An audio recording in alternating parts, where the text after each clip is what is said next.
Evangelio según San Mateo, capítulo 25, verso 5. Y tardándose el esposo, cabecearon todas y se durmieron. Y a la medianoche se oyó un clamor: aquí viene el esposo, salid a recibirle. Padre que estás en el cielo, yo te ruego que tú nos hables a través de las Escrituras, Señor, como te plazca a ti, Señor. Exhórtame, edifícame, bendíceme, háblame, Señor, abrázame con tu palabra. Pero sobre todo yo te pido, dame fuerza y sabiduría para poner en práctica tu enseñanza. En el nombre de Jesús. Amén. En estos tiempos postreros y en días como hoy, recuerdo muchísimo y tengo conciencia más fuerte del tiempo en que estamos viviendo. Tengo conciencia más fuerte del tiempo que estamos viviendo. Aquí yo sé que veo algunos hermanos ya de edad, de los que alcanzaron, yo no alcancé, a pintarse el dedo. ¿Sí se acuerdan que tocaba ir a votar y salían con el dedo azul, rojo? Eran tiempos diferentes y no hace muchos años, al punto que hay hermanos acá que lo recuerdan. Amén. Y en esa época, decirle a su papá o a su abuelo: le doy 100,000 pesos o tanto dinero y vaya y vote por alguien, ¿usted qué cree que le hubiera dicho? ¿Qué hubiera dicho? No me dé 80, deme 100. ¿Sí le hubiera dicho eso? ¿Qué hubiera dicho? Hermano, eso hubiera sido algo terrible, ¿no es cierto? Allá se iba, era con el corazón. ¿Cómo en tan poco tiempo han cambiado tanto las cosas? ¿Cómo en tan poco tiempo ya no da vergüenza, mi hermano? Y yo estoy sorprendido de ver la pasividad de la sociedad, del gobierno y hasta de la iglesia, hermano. Y está tan terrible que hasta uno le entra al juego, hermano. Hasta uno le parece, dice: qué bendición para los hermanos de la iglesia. Vayan un día y mire cómo Dios bendice. Hágame el favor al hermano fulano, a la hermanita sutana. Y el problema, mi hermano, está en que, como dice la canción, los tiempos han cambiado. Amén. Por eso dice la Escritura: ya está en acción el misterio de la iniquidad. Solo que hay quien hasta la presente lo detiene, hasta que Él se ha quitado, y entonces se manifestará. Amén.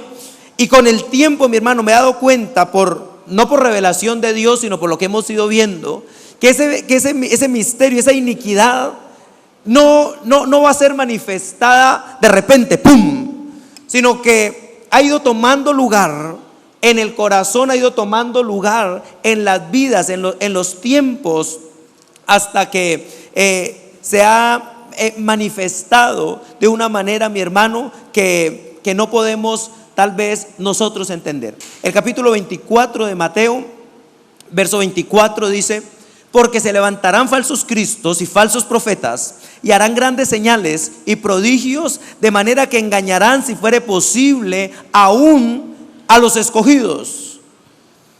Y es que, hermano, usted debe saber algo: que los tiempos que estamos viviendo son tiempos de manifestaciones poderosas, son tiempos, hermano amado, de poderes sobrenaturales actuando. Pero yo quiero que usted revise que la palabra de Dios dice que harán señales para tratar de engañar al mundo, sino a los escogidos. Amén.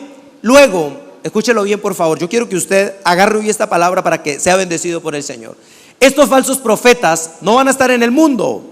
Esos falsos profetas van a estar en la iglesia, porque le están hablando ¿a quiénes? A los escogidos. Están hablando a la iglesia. Luego, los falsos profetas, las falsas enseñanzas no van a estar afuera en el mundo. Las falsas enseñanzas hay que empezar a discernirlas en los altares. Hay que empezar a discernirlas en las bocas de los maestros, o por lo menos de los falsos maestros. Hay que empezar a discernirlas en nuestro propio corazón, porque se empiezan a meter. Y cuando nos damos cuenta, estamos allá gritándole a un político que ni conocemos, peleándonos con el otro, nosotros con la bandera verde, el otro con la bandera roja, dándonos banderazos allá, y ellos dos tomando tinto allá en un hotel con el dinero del erario público, ¿no es cierto? Y acá estos locos dándose en banderazos, gritando cosas y sintiendo, mi hermano, el engaño total sin darse cuenta. Que el mundo viva esto es del mundo. Ellos están en el mundo, son del mundo. Es más, algunos de ellos, el Señor dijo, hijos de Satanás. Eso dijo el Señor, no lo dice el pastor. Camada de víboras. Esos tendrán su mente allí cauterizada. Pero muchos de ellos y de nosotros, que algunos están allí, no somos esa generación. Somos generación de escogidos. Amén. ¿Usted es escogido por el Señor? Para salvación, para resurrección de vida. Yo lo creo. Creo que por eso está acá. Creo que por eso si aguanta tantas cosas que usted dice, yo no sé por qué me aguanto que este pastor. Yo a veces me sorprendo y le digo la verdad. Así como a veces hablo cosas duras, tengo que decir, amo mucho la iglesia.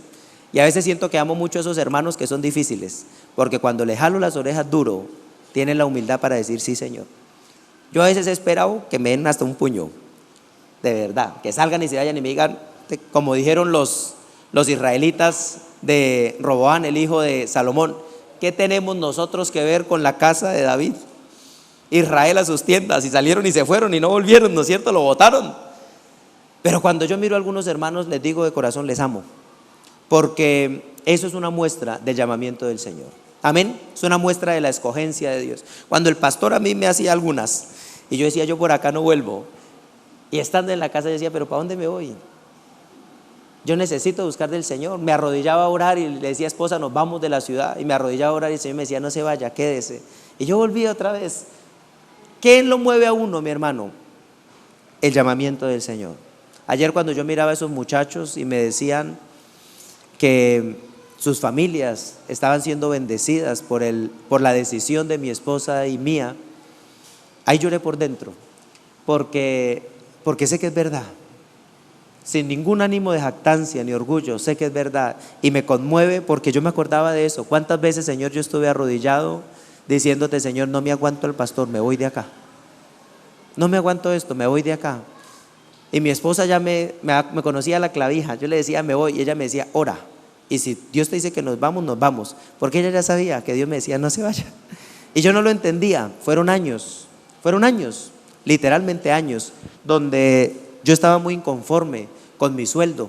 Yo decía, me maté estudiando, hice una especialización y acá no me pagan ni $1.000.000.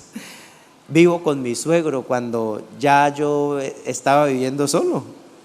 Dice la canción, estaba cansado de ser un veguero después que había sido dueño de hato, y viviendo con mi suegro en una circunstancia que no era la que yo quería, no porque me maltrataran, sino porque no era el deseo de mi corazón. Y cada vez que me arrodillaba, el Señor me hablaba lo mismo, este es tu lugar. ¿Pero por qué, Señor? ¿Pero por qué? Y el Señor nunca me dijo por qué, solo me dijo, quédese acá. Y yo quería que me dijera por qué, porque yo quería que fuera más fácil para mí. Pero qué lindo, mi hermano, cuando podemos obedecer al Señor aunque no entendamos sus razones. Amén. Esa es la obediencia. No es la razón, es la obediencia. Y en estos tiempos finales, hermano, Dios está hablando a muchos corazones, pero también se está manifestando el ministerio de los falsos en la iglesia. Es donde se está manifestando, en la iglesia, el ministerio de los falsos. Dice la Biblia, ahí en Mateo, dice, se levantarán falsos cristos y falsos maestros y falsos profetas y falsos hermanos y falsos amigos. Es el tiempo de los falsos. Por eso, mi hermano, no tenemos que preocuparnos, tenemos que discernirlo, tenemos que entenderlo. A veces ya no es que no me importe, pero tampoco me duele tanto saber de algunas murmuraciones contra el pastor o de cosas que dicen, hermano amado, porque en el fondo se tiene que manifestar lo que está mal, porque estamos a puertas de que Cristo vuelva. Y ha ido ganando terreno la iniquidad a punto que miramos en días como hoy cientos de miles o millones de personas infringiendo la ley y nadie dice nada. Hoy uno llama a un policía y dice, mire, pero es que están estacionados donde dice prohibido parquear, y le dicen, ¿y qué quiere que haga, hermano? Todos están así, déjelo, aguántese. ¿Qué podemos hacer? Mire que hay 50,000 personas que están vendiendo el voto. Sí, todos están así. Allá están dando 100,000. Allí dan 100. Lo único que, mire que este está vendiendo el voto por 100 y el policía dice, bien bobo, allá están pagando 150. Ya se metió al corazón en sentidos impresionantes. Ya a los niños, a las niñas no se les dice guárdense vírgenes, se les dice planifiquen, cuídense. Ya a las niñas no se les dice tener sexo produce el papiloma humano y eso le puede dar cáncer de cuello uterino, sino dice guárdale la vida, vacúnala contra el papiloma humano. ¿A qué edad vacunan a las niñas contra el papiloma humano? ¿A qué edad? ¿A qué edad? A los 9 años. Están desactualizados, ya 12 años ya están muy grandes. Tenemos que guardar las niñas de esas cosas, pero no está la enseñanza de la castidad, de la santidad. Y hay iglesias, hermano, seguramente podremos llegar a una iglesia y encontrar el letrerito, vacuna a tu hija contra el papiloma humano. No se le haga raro. Vamos a llegar a una iglesia, mi hermano, y escuchar enseñanzas que están proliferando hoy día. Pacte con el Señor 100,000 pesos que Él le va a devolver 1,000,000. Lo hemos escuchado. Y se agarran de la Biblia. Por eso son falsos maestros, porque es que se agarran de la Biblia. Es más, lo dicen tan convincente que tal vez usted sacó lo que no tenía y dijo yo voy a sembrar.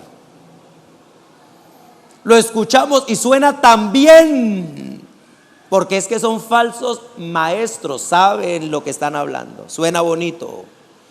Pero es que están en la iglesia, pero es que la iglesia está grande, pero es que todo el mundo lo está haciendo. Hoy todo el mundo lo está haciendo. No, primero no es todo el mundo. Dice el Señor, yo me he guardado 7,000 que no doblaron sus rodillas. Yo me he guardado un remanente. Siempre el Señor lo hará, porque las puertas del infierno no le van a ganar, no van a prevalecer contra la iglesia del Señor. Tal vez no serán los más, pero estarán firmes en el nombre del Señor Jesucristo. Estarán agarraditos haciendo lo que el Señor los mandó a hacer. Y dice la palabra, bienaventurado aquel siervo que cuando su Señor regrese lo encuentre haciendo lo que le mandó a hacer. Le voy a pedir al Señor que Dios venga un día de elecciones y que esté lloviendo, que es cuando los hermanos vienen a la iglesia. Llueve, pastor. Yo a veces lo digo, ¿por qué no vino, hermano? No, es que con ese aguacero. Yo le digo, hermano, ¿y cuando llueve usted no va a trabajar? Ay, es diferente, pastor. Hermanos, necesitamos nosotros entender que dentro de la iglesia se están dando enseñanzas equivocadas. Hay hermanos que es que entienden, dice pastor, pero es que entiéndame, lo que pasa es que yo me pregunto, mi hermano, hoy con la enseñanza, si llega una persona y le dice el Señor, vamos a predicar la palabra, vamos a la iglesia, pero es que se me murió mi mamá, se me murió mi papá, voy al entierro. Y miren lo que el Señor dice, no lo dice el pastor, no lo dijo el pastor, amén. Le dice el Señor que los muertos, ¿dura la palabra? Dura. ¿Dura la palabra? Claro que sí, dura, por supuesto. Déjame que me despida. ¿Y qué le dice el Señor? Hermano amado, dura la palabra sí, pero hay muchos que queremos entender, porque es el tiempo en que se manifiesten los falsos. Porque dice la palabra, quieren engañar si fuere posible en medio de las iglesias. Mire mi hermano, cuánto creyente, cuánto escogido, no creyente, escogido, cuánto escogido afuera en el mundo por causa de los falsos. Perdóneme que ponga un ejemplo, no de acá, una mujer que está en los Estados Unidos, una gringuita, y le murió el papá. Y ella dice, a mí no me duele que se haya muerto, o sea, sí me duele, pero eso no me tiene mal. Dice, a mí me tiene mal que muchas veces en la iglesia pusieron las manos y dijeron, así te dice el Señor, hoy te levanto de esta enfermedad. Me pusieron las manos a mí, me decían, regocíjate que el Señor trae a tu papá de nuevo. Y le hablaban. Y dice, ¿y dónde queda la palabra? ¿Y dónde queda la esperanza? ¿Y cómo en un altar se habla esto? Hermano, porque el enemigo quiere engañar y esa persona a portas, a punto de irse al mundo, de volver atrás. ¿Dónde queda la confianza en el Señor? ¿Por qué, mi hermano? Porque el enemigo quiere engañar, si le fuera posible, a los escogidos. ¿Cuántos escogidos han vuelto atrás? Por los falsos maestros, por los falsos cristos. Perdóneme que lo diga con nombres y apellidos, pero el doctor Fernando Rivera ya estuvo en una iglesia, fue cristiano. ¿Y qué pasó? ¿Qué pasó? Ahí está el resultado. Y ahorita, qué difícil, hermano amado. Si para un rico es difícil entrar al reino, para un rico desengañado, doblemente difícil entrar al reino. Eso dice la Escritura. ¿Por qué, mi hermano? Porque en vez de ser una persona que tuviera temor del Señor, probablemente en el gobierno, no sé, Dios lo sabe, está una persona desengañada del evangelio? Porque es el tiempo en que se levanten los falsos cristos, porque es el tiempo en el que se levanten los falsos maestros, porque es el tiempo, mi hermano amado, donde desde los altares el diablo va a tratar de engañar, si fuere posible, a los escogidos.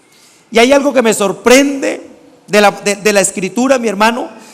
El versículo 5, nuestra porción con que empezamos, dice: y tardándose el esposo, lo tiene su Biblia, quiero que lo subraye. Dice Mateo 25:5, dice: y tardándose el esposo, cabecearon ¿quiénes? ¿Cuántas? ¿Quién se salvó?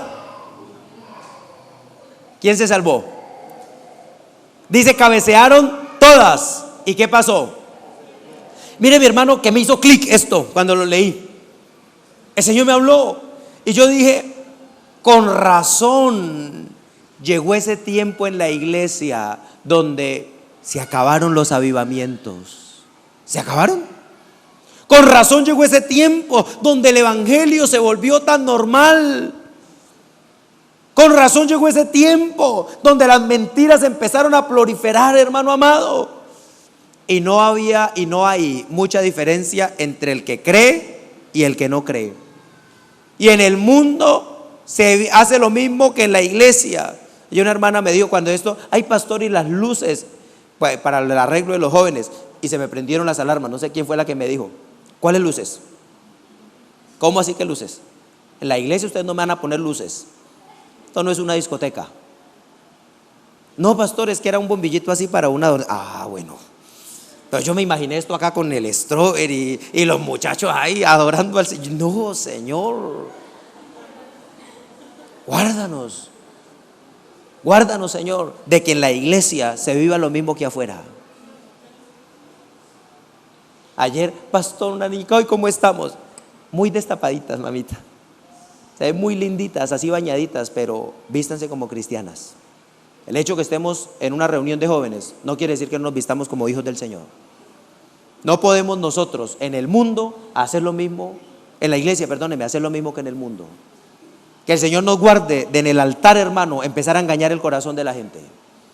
Que el Señor me guarde, hermano amado, y guarde este altar de empezar a instruir con la cizaña metida allí, con la palabra venenosa, con la palabra ponzoñosa, que parece buena, que parece correcta. Y por eso, mi hermano, le pido que no se ofenda. Pero nosotros debemos revisar muy bien cada uno de nuestros actos, de nuestros pasos. Porque dice la palabra desde el altar, y no solamente del que predica, de su propio corazón. Por eso muchos de ustedes han pensado: el pastor sí que molesta. Por eso a muchos de nosotros nos empieza a parecer normal lo que se hace en el mundo. La ropa del mundo, las palabras del mundo. Pregúntenle a sus hijos, muchos de ellos, cómo saludan en el colegio: a madrazos, igual que los que no conocen a Cristo. Y parece normal, y usted no quiere preguntarlo porque sabe la respuesta. Usted no quiere enfrentarlo porque conoce lo que está pasando y es alcahueta, porque prefiere mirar para otro lado para no tener que enfrentar una situación dura y mirar cómo soluciona el corazón de esos niños. Porque desde las iglesias, desde los altares, acuérdese, yo lo he enseñado acá, su primer función como papá y como mamá es ser maestro. Todos los hijos de Dios somos maestros. Estamos enseñando a nuestros hijos. Ellos son el reflejo de las enseñanzas que hemos dado nosotros. Y dice que se levantarán falsos maestros y se levantarán falsas maestras, hombres, mujeres, papás, mamás, que van a permitir que el diablo engañe a sus hijos, pastores que van a permitir que el diablo engañe a la congregación. Pero hay algo que me sorprendió, porque era propósito de Dios, estaba escrito, dice: como pasó un tiempo, cabecearon y se durmieron. Y entonces, hermano, viene el grito en medio de la noche. Viene ese grito con que el Señor nos manda a anunciar a un pueblo y a decirle: salgan de en medio de ellos, pueblo mío, no toquen lo inmundo, despiértense. Es un grito que hay que dar dentro de la iglesia. Es un llamamiento, es una trompeta que debemos empezar a tocar, porque hay una iglesia que está dormida por designios del Señor. Porque hay una iglesia que no ha muerto, pero que se está durmiendo. Hay una familia que no ha muerto para el Señor, pero que se está durmiendo. Por eso a sus hijos no les gusta el altar familiar. Por eso en su casa es difícil ministrar la Santa Cena. Por eso sus hijas se quieren vestir como las personas que están en el mundo, porque hay una iglesia que está durmiendo. Por eso, mi hermano, para que la iglesia ofrende, toca decirle mentiras. Por eso, para que la iglesia presente sacrificios espirituales, hay que engañarlos, hay que echarle una predicación de media hora para que ofrenden, cuando es un privilegio poder dar para las cosas del Señor. Por eso hay que decirles, moverles el deseo, la avaricia, un espíritu inmundo, en vez de ser la gratitud al Señor lo que nos mueva a dar más allá de nuestras fuerzas. Porque hay una iglesia que duerme. Por eso tanto problema para que los hogares no se divorcien, porque hay una iglesia que duerme. Por eso tanto problema para que adoremos al Señor. Y déjeme decirle, hermano, para vergüenza mía, como pastor lo digo, que duro mirar un poco de palos tratando de adorar al Señor, que les cuesta trabajo alzar las manos, que cuesta trabajo llorar en su presencia, saltar, decirme gozaré, sentirse alegre de adorar al Señor, sentir la alegría que embarga el corazón, que caigan lágrimas de alegría, decirle: tú eres el único Dios y tengo el privilegio de venir aquí a adorarte a ti, Señor. Eso es un privilegio. Bendiga al Señor. Pero qué terrible, mi hermano, una iglesia dormida. Qué terrible, mi hermano, un gigante dormido. El poder del Señor en la adoración, el poder del Señor allí depositado sobre el pueblo. La Biblia dice, mi hermano, que cuando tocaron las trompetas se cayeron unos muros que tenían varios metros de ancho, y literalmente se cayeron cuando había un pueblo adorando al Señor. Dice que habían gigantes, gente de 2, 3 metros de alta, y unos enanitos, hermano, pasaron al frente, dice, y cada uno derrotó, venció a su adversario y conquistaron una tierra que era imposible de conquistar cuando habían trompetas en las manos y en las bocas de los sacerdotes. Pero el pueblo está dormido. Pero adorar al Señor es difícil. Pero si nos ofrecen 50 o 100 mil pesos, nos vamos y dejamos de escuchar la palabra que da vida, que da provisión, que da bendición. Hay una iglesia dormida. Hay un pueblo dormido. Detrás de nuestros deseos, hermano amado, detrás de la muchacha que me gusta, el muchacho que me gusta, de los deseos de la carne y los hogares desbaratándose y los hijos camino al infierno. Hay una iglesia dormida, hermano. Agarramos a los chiquiticos, 2 años, y vamos y se los entregamos en manos del diablo allí en el colegio, en la guardería, porque no somos capaces de educar a nuestros propios hijos, porque el papá no es capaz de traer la provisión suficiente a la casa. Y si la trae, empieza con la echadera de vainas. Usted no hace nada, me toca trabajar. Y entonces la mamá deja al niño y se va a trabajar también. Y allá se les destruye. Y la iglesia dormida. Tremendo, mi hermano. Acá en la iglesia, y tengo que decirlo porque lo he visto en la iglesia, chiquiticos, hermano, que le pegan a los papás, le pegan al papá, le pegan a la mamá. Lo he visto, no una vez, varias. Y la iglesia dormida. Sus hijos en fornicación, sus hijas en fornicación, y usted brindándole la ayuda, extendiéndole la mano, alcahueteando, zánganos que irrespetan a los papás, que son capaces de enfrentársele al papá, de tirarle, pero no son capaces de responder por su alimento, y usted alcahueteándolos en la casa. Y la iglesia dormida. Y cuesta trabajo adorar al Señor, cuesta trabajo danzar, saltar, regocijarnos en el Señor. Quiero, y se lo digo de una vez, Iván, no más eso de media hora de alabanza. No, Señor, lo que el Espíritu de Dios nos ponga. Tiene que ser así. Tiene que ser así, mi hermano. El Espíritu de Dios es el Señor. El Espíritu de Dios es el Señor. Nosotros aquí venimos es a rendirle culto a Él. Y se lo digo en el nombre del Señor, hermano, sálgase de esa silla. Aprenda a adorar al Señor, permita que fluya. ¿Qué importa, mi hermano, que se vea mal? ¿Qué importa que haga el ridículo? Al mundo no le importa ir y vomitarse allá y hacer el ridículo, y al otro día antes publican las fotos en el Facebook. Y usted está pendiente de que de pronto, ay, es que yo no tengo la gracia para moverme. ¿A quién le importa? ¿Por qué no se puede alegrar en el Señor? Que no se puede regocijar. Ay, es que yo me regocijo así. Mentiras. Le aseguro, mi hermano, que cuando usted, si juega fútbol y mete un gol, usted no dice, gol, qué felicidad. No me diga eso, mi hermano. No es así. Usted se regocija, mi hermano. El día que usted parió su primer hijo, yo no sé si, bueno, habrán corazones, pero cuando yo agarré a esa niña, estaba feíta, hermano, era negrita, pues yo lloraba allí. Yo la agarré, mi hermano, y lloraba en serio. Lloraba. Entonces me acuerdo, mi hermano, y me conmuevo. ¿Cómo no llorar? ¿Cómo no adorar la presencia del Señor? Pero los corazones duros, la iglesia dormida, y no hay quien dé el grito, el esposo vuelve, viene, llega ya, despiértate tú que duermes, levántate de los muertos, dice la palabra del Señor. Cristo quiere resplandecer. Eran designios del Señor que la iglesia duerma, sí, es verdad. Llegaron momentos difíciles, tal vez a tu casa llegaron momentos difíciles. Tal vez tu esposa cometió errores, tu esposo cometió errores, tus hijos cometieron errores. Pero es tiempo que la iglesia se despierte, hermano, en el nombre del Señor. Es tiempo que tú te despiertes. Tiempo que tú te levantes en Cristo Jesús. Tiempo que dejes de dormir, dejes de perseguir tus sueños. Hombres persiguiendo allí a una mujer, mujeres persiguiendo tal vez cosas terribles allí, mi hermano. Usted no ve, se hacen una lipo, mi hermano, y se sienten, les cambia el mundo, una falsa seguridad. Y entonces ya se quieren mostrar, son las que gritan. El hombre agarra un poquitico de dinero y ya se cree más que quién sabe qué. Pero el hogar, la familia, sobre todo el alma, el espíritu en la presencia de Dios, dormido. Dormido, mi hermano. Falta de santidad, el pecado allí metido, la ruina, la cobardía, el orgullo. Ayer yo miraba entre los muchachitos el orgullo metido. Ay, es que yo, ay, es que... Y lo mira uno desde chiquiticos. Temores terribles metidos allí. Está en mi propia hija, mi hermano, para uno pensar, para orar, para ministrarle.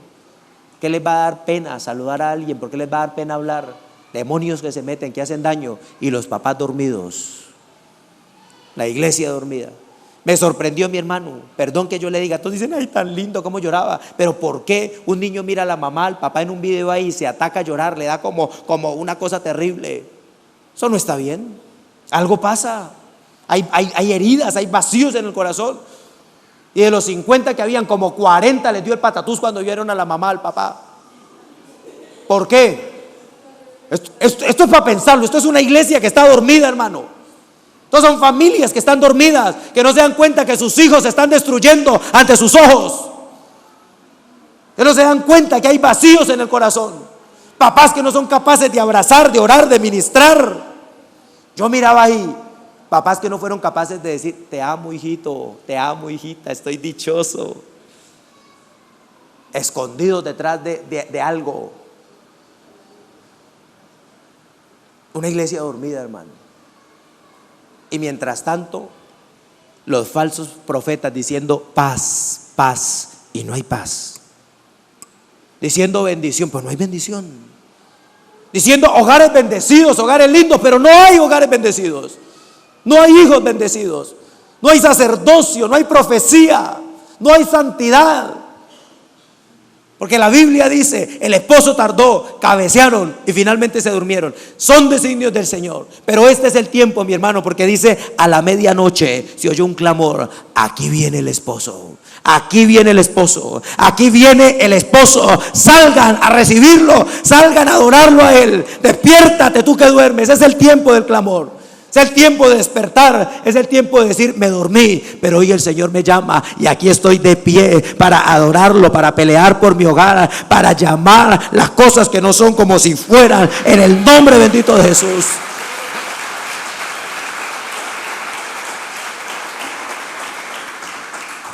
Déjeme terminar con algo, mi hermano. Permítame terminar con algo. Dicen que habían dos grupos de personas en la iglesia: las sensatas y las insensatas. Hay dos que hoy están escuchando esta palabra. En el nombre del Señor se lo digo. Ahí entre ustedes hay dos grupos que están durmiendo, que estamos durmiendo, pero que hoy el Señor nos llama a despertar a las vigilias, a las madrugadas. La semana entrante empieza la oración a las 5 de la mañana. Hoy hay dos grupos que están escuchando esta palabra: unos sensatos y otros insensatos. Pero escúcheme algo: mientras estábamos durmiendo, no hay diferencia entre unos y otros. Ahora se va a manifestar. Cuando viene el llamamiento, cuando escuchamos Joel 2:1 que dice: tocad trompeta en Sión, sonad alarma en mi monte santo, que tiemblen los moradores de la tierra, que sepan que el día del Señor está cerca. Ahí se van a manifestar y se empiezan a manifestar. Y déjeme decirle algo: por eso a la gente no le gusta que uno enseñe. Por eso a la gente le gusta la palmadita en la espalda, para que no se manifieste la insensatez. Porque ahora, cuando suena esta palabra, entonces se va a ver quién tiene aceite en la lámpara. Porque es ahora, no cuando estamos dormidos. Cuando la iglesia está dormida, el diablo no la ataca, porque está dormida, porque no se nota que no hay aceite. Porque venimos y cantamos las tres tristes, las tres alegres. Echamos el cuento ahí de las dos enseñanzas, nos damos la palmadita y nos vamos. Y el diablo dice: paz, otro. Acá no hay problema. Pero cuando la iglesia empieza a despertar, cuando la iglesia se une a orar, cuando estamos clamando por nuestros hijos, cuando nos venimos a vigilar en las noches, cuando levantamos en las mañanas, cuando venimos a orar 24 horas, entonces el diablo dice: quitémosles ese lugar. Ahí es donde el diablo dice: mi hermano, vamos a atacarlo. Donde echan la brujería, donde viene la maldición, donde viene el pecado sexual a tratar de destruirnos, hermano. Cuando viene el clamor: despiértate. Entonces es esa voz la que hace evidente la falta de aceite en la lámpara. Y dice la Biblia que habían unas sensatas que tomaron consigo aceite, pero había otras insensatas que no tenían aceite, tenían lámpara o no tenían aceite.